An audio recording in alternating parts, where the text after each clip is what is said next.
Сәлеметсіздер ме, құрметті ізденуші? Біз бүгін ETSP ключті қайта шығару бойынша нұсқаулық қараймыз.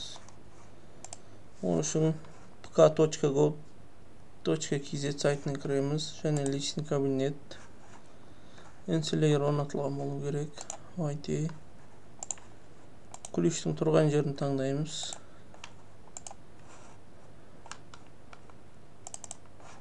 Кіру.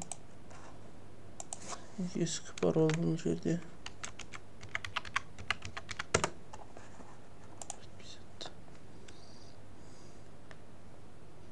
Енді личный кабинет ашылады. Бұл жерден мысалы кілттерді қолданудан шығаруға да болады. Бұл жерде бізге керек кілтті қайта шығару. Срок бітіп қалған кезде мысалы соңға бармай қайттан өзіңіз шығарып алсаңыз болады. Бұл қол қою R-сағат таңдаймыз.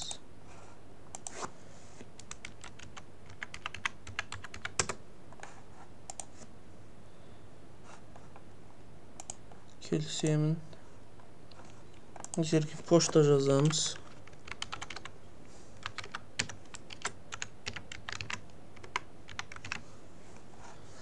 Енді жаңа ключті сақтайтын орынды көрсетеміз бұл жерде. Дербес компьютер папка. Мен жаңа ETSP деген папка создать етіп қойдым. Және сол жерге сақтаймын. Өтінім беру.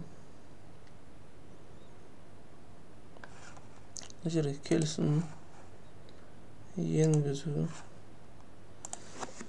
Ескі парольді жазамыз бұл жерге тағы да. Қол қою. Заявка жіберілді. Енді жаңарту. Заявка қабылданды. Енді жаңа парольді жазамыз. Жаңа ключке жаңа пароль. Сертификаттарды жүктеу.